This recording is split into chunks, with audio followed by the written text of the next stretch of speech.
Hello student, कैसे हैं आप लोग। तो आज मैं आप लोग को बताने जा रहा हूं थेल्स प्रमेय के विलोम के बारे में। जितना थेल्स प्रमेय इम्पोर्टेंट है उतना ही थेल्स प्रमेय का विलोम भी इम्पोर्टेंट है। तो सबसे अच्छा चीज़ ये है कि आप थेल्स प्रमेय ढंग से आप समझ जाइए।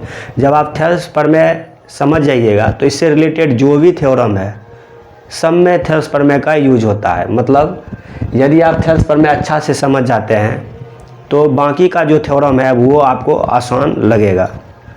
देखिए, थेल्स के विलोम में बोला जा रहा है कि यदि कोई रेखा किसी त्रिभुज की दो भुजाओं को समान अनुपात में विभाजित करती है तो वह रेखा तीसरी भुजा के भी समांतर होती है। गौर कीजिएगा, मान लीजिए वो रेखा DE है जो त्रिभुज के भुजा यानी ABC के भुजा AB और AC को समान अनुपात में विभाजित करती है। मतलब AD/DB और AE/EC आपको दिया हुआ है और आपको प्रूफ करना है DE समांतर BC है। तो सबसे पहले क्या दिया हुआ है वो लिखना है। आपको क्या करना है, रचना की ज़रूरत होती है तो करेंगे, उसके बाद आपको प्रूफ लिखना पड़ता है, प्रमाण लिखना पड़ता है। तो क्या दिया गया है वो लिखना है। देखिए, इसमें हम लिखेंगे क्या कि माना दिया गया त्रिभुज ABC है जिसमें DE रेखा भुजा AB और AC को दो समान अनुपात में विभाजित करती है, अर्थात AD/DB बराबर AE/EC है। माना दिया गया त्रिभुज ABC है जिसमें रेखा DE भुजा AB एवं AC को दो समान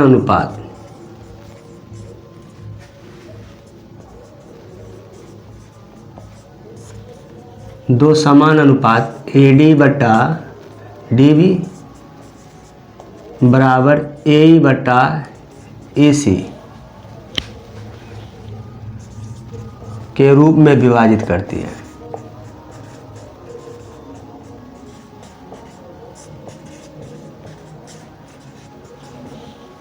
ठीक है, उसके बाद आपको लिखना पड़ता है क्या दिया हुआ है, क्या करना है। तो करना क्या, आपको सिद्ध करना है। क्या सिद्ध करना है, DE समांतर आपको BC सिद्ध करना है। उसके बाद देखिए रचना। यदि आप थेल्स प्रमेय ढंग से सीख गए हैं तो रचना बिल्कुल थेल्स प्रमेय की तरह होगा। आपको D को C से मिला देना है, B को E से मिला देना है, D से DM परपेंडिकुलर AE खींचना है, E से EN, आप उससे नाम कुछ भी लिख सकते हैं,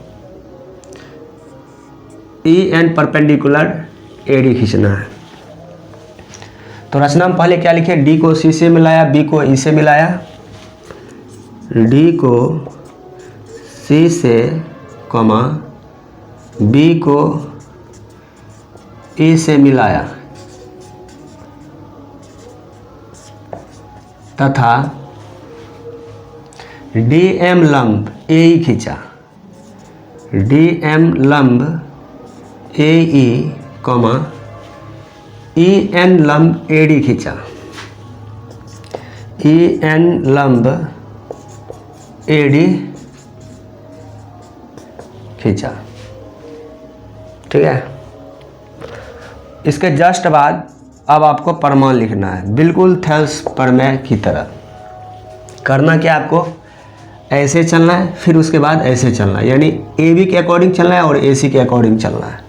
तो त्रिभुज ADE का क्षेत्रफल बट्टा त्रिभुज DBE का क्षेत्रफल, मतलब इस त्रिभुज का बात हो रहा है। तो त्रिभुज ADE का क्षेत्रफल बट्टा त्रिभुज DBE का क्षेत्रफल। तो देखिए त्रिभुज ADE का क्षेत्रफल क्या होगा, त्रिभुज का क्षेत्रफल होता है 1/2 गुने आधार गुने ऊंचाई। आधार बाबू AD होगा। AD इसलिए होगा क्योंकि EN इस पे लंब है, यानी AD गुने शीर्ष लंब, तो शीर्ष लंब यही लंब यानी EN हो जाएगा। उसके बाद त्रिभुज DBE के क्षेत्रफल में भी वही बात 1/2 गुने आधार। आधार अब इसका DBE में ये DB हो जाएगा। DB इसलिए होगा क्योंकि DB के ही बढ़ाए गए भाग पर EN लंब है, तो जो लंब है वो वही रहेगा यानी शीर्ष लंब। ये 1/2 कट जाएगा, EN कट जाएगा, बच गया AD बटा DB। इसको इक्वेशन 1 मान लेना है। सेम वे आपको त्रिभुज ADE का क्षेत्रफल और त्रिभुज ECD का क्षेत्रफल लेना है, यानी area of triangle ADE by area of triangle ECD। वही बात त्रिभुज का क्षेत्रफल 1/2 गुने आधार गुने ऊंचाई। अब देखिए हम ऐसे चल रहे हैं तो इसके अकॉर्डिंग यानी त्रिभुज ADE के अकॉर्डिंग अब जो है आधार AE होगा, इसलिए क्योंकि DM इस पे लंब है। 1/2 गुने आधार गुने ऊंचाई, ऊंचाई DM है। फिर इसमें भी वही बात ECD में। अब देखिए इसमें जो है ECD में आधार EC लेंगे। EC इसलिए लेंगे क्योंकि EC के ही बढ़ाए गए भाग पर DM लंब है। EC गुने DM, DM से DM कट जाएगा, 1/2 से 1/2 कट जाएगा, बचेगा AE बटा EC। अब इसको आपको समीकरण 2 मान लेना है।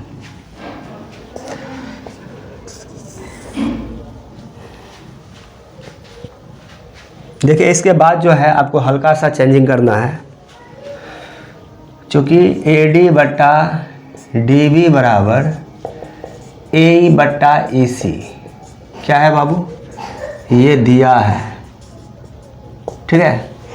तो बताइए AD बटा DB यहाँ पे है और इतना बराबर ये है ना, मतलब हम इसके जगह ये लिखेंगे, यानी एरिया ऑफ ट्रायंगल ADE बटा area of triangle DBE। Same way AE बटा EC में समीकरण 2 देखिए, AE बटा EC है। अब हम इसके जगह ये बात लिखेंगे, एरिया ऑफ ट्रायंगल ADE बटा एरिया ऑफ ट्रायंगल ECD। यहाँ पर थोड़ा आपको रीजन में लिखना पड़ेगा, समीकरण 1 और 2 से। देखिए ये और ये कट जाएगा, बचेगा 1। मतलब जब ये दोनों बराबर है तो ये दोनों भी क्या होगा, बराबर होगा। या फिर आप क्रॉस मल्टीप्लिकेशन कर दीजिए, ये चीज़ इससे गुना होगा 1 से और ये चीज़ भी 1 से गुना होगा, तो जो है वही रह जाएगा। अर्थात एरिया ऑफ ट्रायंगल DBE बराबर एरिया ऑफ ट्रायंगल ECD, ठीक है। यहाँ पे हल्का सा पॉइंट लिखना है कि यह तभी संभव है जब ये दोनों त्रिभुज, कहने मतलब ये हुआ कि दोनों का एरिया यानी DBE का क्षेत्रफल और ECD का क्षेत्रफल बराबर है, ये आया है। और ऐसा तभी संभव है जब ये दोनों त्रिभुज समान आधार और समांतर रेखाओं के बीच स्थित हो। तो ये लाइन आपको लिखना पड़ता है, यह तभी संभव है जब ये दोनों त्रिभुज समान आधार और समांतर रेखाओं के बीच स्थित हो। समांतर रेखाओं के बीच स्थित हो। अर्थात डी ई समांतर क्या, बी सी, और यही आपको प्रूफ करना था। तो आशा करता हूँ आप लोग को ये वीडियो समझ में आया होगा, या फिर थोड़ा बहुत कहीं कन्फ्यूजन हो तो आप लोग इसको एक बार रिपीट करके देख लीजिए। और यदि आप थेल्स प्रमेय नहीं देखे हैं तो प्लीज़ सबसे पहले आप लोग थेल्स का प्रमेय देखिए, उसके बाद यहाँ आइए। यदि आप थेल्स प्रमेय ढंग से समझ जाते हैं तो इसको समझना कोई बड़ी बात नहीं है। Thank you, bye.